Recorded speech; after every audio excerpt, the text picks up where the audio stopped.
म्हणजे चौथी मुलगी अशी आहे सायुज्यता, ती प्राप्त करणं आणि देव होऊन ठेवणं. आता या 4 मुक्त्या बायका भेटायला, चांगल्या पद्धतीचा हुंडा भेटायला, पण कधी बोला असं लाजू नका. गालिंग लोटांगण मोकळं पटांगण, इथं सगळं पटांगणाचे ताण घेऊ नका. बोला दादा. 4 मुली बायका भेटायल्यात, चांगला हुंडा भेटतोय, पण कधी देवाची द्वारी. बघ मुक्त्यासाठी देवाच्या द्वारात उभा राहणं म्हणजे बाबा देवाच्या पुढं पुढं करणं आहे का नाही. फक्त मुक्त्यासाठी उभा राहायचं म्हणल्यावर प्राप्तीसाठी उभा राहतोय म्हणजे देवाच्या पुढं पुढं. आजकाल बी तसंच आहे आशिष महाराज. मुलाचं लग्न करायचं म्हणलं, मुलाच्या बापाला मुलीच्या मायबापाच्या पुढं पुढं करावं लागलं. मुलाचा बाप म्हणते जे आगी ते म्हणते पुढच्या घरी यंदा करायचं नाही आम्हाला. कुठून अपेक्षा आल्यात मिळत लागणार. एका जागा मी कीर्तनाला गेलो, तिथलची शांता काकू माझ्याकडे आली आणि मला म्हणली मुक्कू. मी म्हणलं बोल ना काकू. म्हणे वागा तू रोज कीर्तनाला फिरतो, पण आमच्या बबीला एखादा ठापा ठेपा बघणं.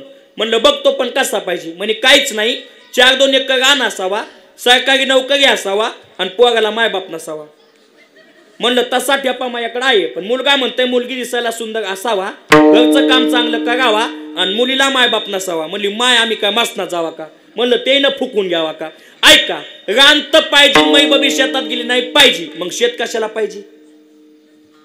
मग एक काम करा, फ्रीज गिफ्ट, कूलर गिफ्ट, सासू पण गिफ्ट, फक्त कापूस याचायला. शेतकरी एवढा श्रीमंत माणूस कोणी नाही दादा. फक्त शेतकऱ्याला काय करा दादा, मुली द्या. लय शेतकरी श्रीमंत आहे, पण शेतकऱ्याचं गणित हुकायले काय. माया बापाकडे 50 एकर, माया बापाकडे 50 एकर आहे. तुकाराम महाराज म्हणले बोंबलत फिरल्यानं ती पीक देत नाही. मिराशीचे मुलं शेत नाही देत पीक घेते. निवड आवे तण. तण म्हणजे काय बाबा, गवत. गवताची काडी न काडी, काडी न काडी, काडी न काडी, काडी न काडी, काडी न काडी, काडी न काडी, काडी न काडी, काडी न काडी. चलो देऊ का पाठ बघा असंच अशी बाजूला करायला लागती. तवा ती शेती काय देते बाबा, पीक देते. महाराज म्हणले शेती वाणी उद्धार कोणी नाही, एका बीजा केला नाश मग भोगिले कणेश. शेती अशी तू को बघा म्हणले लोक मोसंबीचं पीक शेतामध्ये घेते, पण मोसंबीचं पीक किती वर्ष बाबा. मोसंबीचं पीक 5 वर्षाचं आहे. ज्याच्याकडे मोसंबी आहे त्याच्याकडे सगळा पैसाच आहे. पण महाराज म्हणले मोसंबीचं पीक करत असताना मोसंबीच्या झाडाचा पाला न पाला जतन करावा लागतो. त्या येते कण एकदा टाळी वाजव आशिष महाराज. वाजवणारे माणसं असले की कीर्तन गंगत आहे बरं का महाराज. वाजल्याशिवाय अंगात येतच नाही दादा. तुम्हाला 2 मिनिटांमध्ये सांग का, आमच्या शेलूमध्ये पांडुरंग दादा डोंबाग्याचा खेळ सुरू होता. डोंबाग्याचा खेळ कळतोय ना. एक जण वाजवायला असते, एक जण उड्या हाणायला असते, त्याला म्हणायचं डोंबाग्याचा खेळ. एक जण उड्या हाणू लागलं बाबा, ते डोंबागे इकडून तिकडं तिकडून इकडं तिकडून इकडं उड्या हाणू लागलं. पण उड्या हाणताना तिथून 4-5 चोर जाऊ लागले. कोण जाऊ लागले, 4-5 जण चोर जाताना एक जण म्हणला होय रे हे डोंबागे लय चुड्या हाणायला, हे आपल्या पक्षाचे महाराज काय कामीच आहे, हे चांगला परिचय करू शकतं, हे आपल्या पक्षात सामील करू. चालतंय म्हणले. 2-3 गेले डोंबाग्याला म्हणले होय तुम्ही आमच्या पक्षामध्ये येता का. डोंबागे म्हणला येतो, पण काम काय, काहीच नाही, फक्त उड्या हाणायच्या. ते म्हणला हाणतो ना, रोज किती देतात. ते म्हणला 5,000 रुपये. चालतंय म्हणला. त्याचं ठरलं. ठरल्याच्या नंतर मला संध्याकाळी डाका टाकायला गेले आणि चोर डोंबाग्याला म्हणले बाबा टाका उडी. ते म्हणला वाजवानं. ते म्हणला उडी टाकणं. ते म्हणला वाजवानं. ते म्हणला उडी टाकणं. ते म्हणला वाजवानं. ते म्हणला उडी टाकणं. ते म्हणला मला वाजल्याशिवाय उडी टाकता येत नाही. तसंच आहे, वाजल्याशिवाय आमच्या सुद्धा अंगात येत नाही. विठाला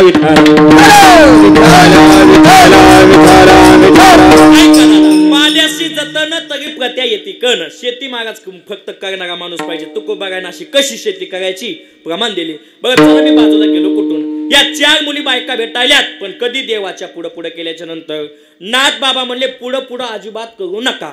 असं कर्तृत्व करा, असं कर्तृत्व करा. मुलीचे मायबाप घरी आले पाहिजे म्हणले पाहिजे दादा आमची लेख पदरात घ्या. आशिष महाराज याच्या पुढे जाऊन बोलतो. नाथ बाबा म्हणले मुलीचे मायबाप नाही, मुलगीच घरी आली पाहिजे म्हणली पाहिजे पप्पा. केला तर तेच पिंट्या, नाही तर नादीत लागत नाही. फक्त कर्तृत्व चांगलं. प्रमाण आहे आपल्याकडे, प्रमाणाशिवाय बोलत नाही. फक्त कर्तृत्व चांगलं पाहिजे. मुक्ती नावाची मुलगी लग्न करायला तयार आहे. जशी मला झाग होते का बाबा, तिच्या हातात आहेत. फक्त नवरदेव चांगला बघायली. कपाळाला बुक्का, गळ्यात माळ, मुखामध्ये भजन. तसा नवरदेव दिसला ती लग्न करायला तयार आहे. पहिले लोक म्हणायचे पुसात लग्न नसुनी. पहिले लोक म्हणायचे पुसात लग्न नसुनी. लॉकडाऊन मध्ये उसात झाले.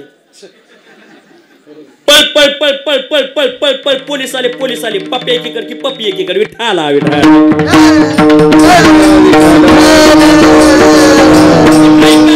मुक्ती नावाची मुलगी महिना बघत नाही, काय नाही. फक्त नवरदेव चांगला बघती, नवरदेव चांगला दिसला ती आवाज देती, अय पिंट्या थांब, मला तुझ्यासोबत लग्न करायचंय, अय पिंट्या थांब, मला तुझ्यासोबत लग्न करायचंय. आणि पिंट्या जर थांग्यावर थांबलाच नाही, मुक्तन गंगण्यासाठी सांगणारा धोरणात पाहिजे, वाजिनागा धोरणात पाहिजे, गाणारे धोरणात पाहिजे, सिस्टीमवाला धोरणात पाहिजे आणि ऐकणारे सुद्धा कसे पाहिजेत बाबा, धोरणात. तवा कीर्तन गंगते बाबा. जेवण्याची मजा कधी, गावरान गाईचं दूध असावा, बाजऱ्याची भाकर असावा आणि तोंडी लावायला खाच कसं कळतंय, जेवण्याची मजा आहे. प्रवासाचा आनंद कधी, गाडी चांगली असावा, रस्ता चांगला असावा, प्रवासी चांगले असावा आणि ड्रायव्हरनं भिंगरी पेलेली असावा. नाही दादा, ड्रायव्हर सुद्धा धोरणात पाहिजे. महिला मंडळ, घरी जर भाजी चांगली करायची म्हणलं 3 गोष्टीची फोडणी बसावा लागती. कशा कशाची? बाजऱ्याच्या पिठाची, गव्हाच्या पिठाची, असं का? नाही दादा, तेलाची, मवऱ्याची, जिऱ्याची. एकदा फोडणी चांगली बसली, भाजी काय होती चांगली. पण एकदा फोडणी करपली, डबाचे डबा मसाला चव नाही कशाला. तसंच आहे, पहिल्या काळामध्ये पांडुरंग बाबा चपाती फुगायची. काय फुगायची? चपाती. आता चपाती फुगन आता कागनागीन फुगायली. कामून फुगतीन, कामून नाही मिळत नाही. पण ऐका ना दादा, कीर्तन गाण्याला सुद्धा 3 गोष्टीची फोडणी बसावा लागती. कशा कशाची? लावणी, मृदंग, श्रुती, टाळ, घोष आणि शिवब्रह्मरस आवडीने. एवढा आनंद झाला की मग जेवण पोट भरवत असते बाबा. चला मी बाजूला गेलो कुठून. महाराज म्हणले मुक्ती सायुज्यता पाठी लागे, पण कधी लागे? एका जनार्दनी हारी हारी म्हणता मुक्ती सायुज्यता पाठी लागे. हारी नावाचं कर्तृत्व माणसाकडे असलं की मुक्ती मागं लागते. ज्ञानोबा काय म्हणले, एक काम करा, हरी नावाच्या भजनानं मुक्ती सुद्धा मागं लागते आणि हरी नावाच्या भजनानं फक्त मुखानं हरी नावाचं भजन करा, त्याचे एवढं पुण्य कुठं नाही. पण लोक अर्थाचा अनर्थ करतात. काय झालं? आशिष महाराज, मी पाठीमागा आळंदीला सप्ताह केला. आमच्या गावचे महाराज सगळे महिला मंडळ घेतलं, आळंदीला गेलो. आळंदीला गेल्याच्या नंतर काल्याचं कीर्तन झालं. आमच्या गावची शांता काकू माझ्याकडे आली. मला म्हणली, मुक्को. मी म्हणलं, बोल ना काकू. म्हणे, वागा, मी आळंदीला लई वेळेस आले पण पुण्यात कधी फिरायला गेले नाही. मी म्हणलं, म्हणणं काय? म्हणली, चला पुण्यामध्ये. मी म्हणलं, चला तर चला. आम्ही गेलो पुण्यामध्ये फिरायला. पण पुण्यामध्ये गेल्याच्या नंतर शांता काकूने एक मोठीची मोठी बिल्डिंग बघितली. शांता म्हणती, गयो बघ ना किती मोठी बिल्डिंग आहे. गया म्हणती, मा ह्याच्यानंच म्हणतात गई पुण्याची गणना कोण करू. मी म्हणलं, बाई पुणे वेगळं आणि पुण्य वेगळं, तू अर्थाचा अनर्थ करू नको. कोण कुठं कोणती भाषा वापरून काय सांगता येत नाही. मी एकदा एसटीनं कीर्तनाला निघालो बाबा. माझ्या पुढच्या सीटवर एक इंग्लिश बाई एक मराठी बाई बसल्या. आम्ही 3 जण आंबाजोगाईमध्ये संगच उतरलो. पण उतरल्या मराठी बाई पडली खड्यामध्ये. ते बघितलं इंग्लिश बाईनं. इंग्लिश बाई म्हणली, ओ माय गॉड. मराठी बाई म्हणली, तू बाप गॉड, तू माय गॉड, पण मला खड्याच्या बाहेर काढ. मला बाकीच्याहून काय घेणं देणं नाही. कोण कुठं कोणती भाषा वापरून काय सांगता येत नाही. एकदा आमचं काल्याचं कीर्तन आमच्या गावामध्ये अभंग घेतला. चुगा चुगा कर माकन खाया अभंग होता. हिंदी महाराज कीर्तन झालं. जेवायला पंगत बसली. वरण, चपाती, भात, बुंदी. आमच्या गावची कौसा म्हणली, माय मुकू चांगला बोलायलाय पण कीर्तनात कसा हिंदीच करायलाय. त्याच्या पुढे होती आणसा. म्हणली, करू नको हिंदी, हान कचून बुंदीन चल घागला, तुला बाकीच्याहून काय करायचंय. लोकायला भाषा जमत नाही तरी वागबाड्याचा प्रयत्न करतात. पण ऐका ना, पुण्याची गणना कोण करी. पुणे वेगळं पुण्य वेगळं. विठाला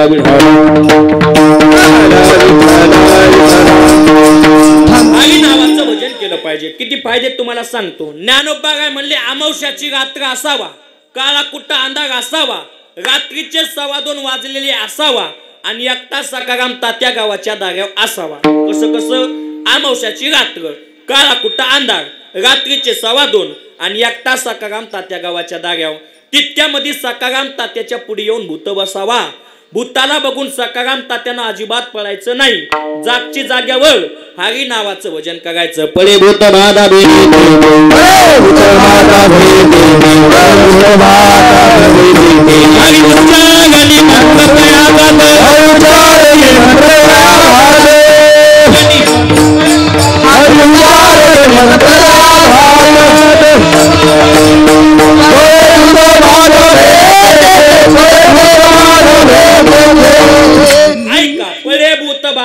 तेते ही ताकद माझ्या हरी नावाच्या भजनाची. पण ऐका ना, हरी नावाचं भजन मोकळ्या मनानं केलं पाहिजे दादा. आजकाल माता मावल्या गात भजन करतात पण कुठून भजन आणतात मिळत लागत नाही. हेचे भजन म्हणजे रातभर पाकडन काय नाही सापडलं. आमच्या गावामध्ये लॉकडाऊन मध्ये मला कुठं कीर्तन नव्हतं. मलाच नाही, सगळेच कीर्तन करता घरी होते बाबा. मी आमच्या गावातल्या भजनामध्ये गेलो. आमच्या गावच्या शांता काकून अभंग सुरू केला. कोरोना लवकर जाऊ दे ना, मया बबड्याचं लगीन होऊ दे. म्हणलं, बाई तुझ्या बबड्याचं काही लगीन होत नाही. सध्याच्या काळात बबडे एवढे बेजाग आहेत. आम्ही कुठं कीर्तनाला गेलं की म्हणते बाबा हाय का ठापा ठ्यापा. म्हणलं आम्हीच कीर्तन करून जोड लावला तर तो काय सांगा बाबा. पांचट काम झाले. आशे बदन निघाले. तिचा अभंग झाला की लगेच दुसरीचा आग आग विठोबा तुझ्यात माझं मन घेतला मोबाईल लावते तुला ये तुझी आठवण लैला येते ना म्हणून मिस कॉल तुला देते तू गे देवाचा आई देवन माझा नंबर करी शिव. म्हणलं शांता कशाला शिव करायचा. म्हणे माय महाराज मला देवाचं टेटस दिसलं. म्हणलं तुला काय पिसाळ्याला कुत्र चावले का काय. देव कोणाचे नंबर सेव करेल. मोबाईलनं एवढा काळ बिघडलाय. आशिष दादा मला 2-3 दिवसाखाली एक फोन आला. हॅलो कोण बोलतय. म्हणलं मुकुंद महाराज गात बोलतो. त्यानं फोन कट केला. पुन्हा दुसऱ्या दिवशी फोन केला. हॅलो कोण बोलतय. म्हणलं मुकुंद महाराज गात बोलतो. त्यानं फोन कट केला. पुन्हा तिसऱ्या दिवशी फोन केला. हॅलो कोण बोलतय. म्हणलं मुकुंद महाराज गात बोलतो. त्यानं फोन कट केला. मॅगी पीठ लावला. म्हणलं भाऊ तू 3 दिवस झालं मला फोन लावायला. मुकुंद महाराज गात बोललं म्हणलं की कट करायला. नेमकी तुझी अडचण काय. ते म्हणे काहीच नाही मुकुंद बाबा नेमके तुळशीचे लग्न झालीत. म्हणला मग लग्न जमलं होतं. हे नंबर तिकडचा होता पण तुम्हालाच लागायलाय. म्हणलं भाऊ रेंजचा प्रॉब्लेम कमी जास्त होत असतं नंतर लावून बघ. त्यानं फोन कट केला. पुन्हा 5 मिनिटांनी फोन केला. हॅलो कोण बोलतय. मी म्हणलं मी संध्या बोलते. ते म्हणलं मी 3 दिवस झालं फोन लावायला कोणी मुकुंद महाराजालाच लागायला. नेटवर्क प्रॉब्लेम होता. नेटवर्क प्रॉब्लेम होता. ते म्हणला मग तू तिकून का म्हणून नाही लावला. म्हणलं व्हाय मग बॅलेन्स संपले. हो मग बॅलेन्स संपले. पांडू बाबा त्यानं फोन कट केला आणि 499 3 महिने अनलिमिटेड पॅक मला केला. आणि पुन्हा 5 मिनिटांनी फोन केला. हॅलो कोण बोलतय. म्हणलं मुकुंद महाराज गात बोलतो. ते मला कस काय म्हणलं यांचा प्रॉब्लेम. एवढे पांचट काम झाले दादा पांचट. ऐका ना हरी नावाचं भजन करा. का करायचं. ज्ञानोबा काय म्हणले आजकाल लोक संसाराला चिटकून बसलेत. पण संसारातून जर तुटायचं असेल ना आजकाल एखाद्याला म्हणलं तुला लग्न करायचं का. ते म्हणतो हो करायचं. कुठलचा ठेपाय बायोडाटा दाखवा म्हणते मुलगी बघायला जाऊ. आजकाल उदाहरण द्यायचं झालं गाईचं दूध काढायच्या टायमाला वासरू सोडल्यावर गायकडे लवकर जातं का कोट्याकडे लवकर येतं.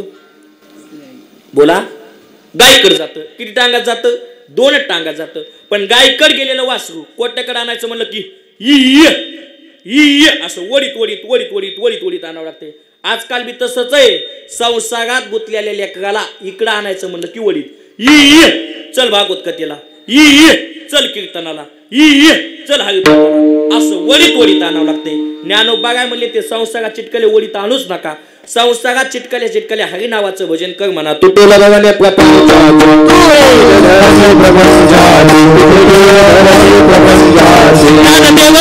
हरी जप करणे म्हणे हरी जप करणे हरी जप करणे हरी जप करणे प्रपंचाचे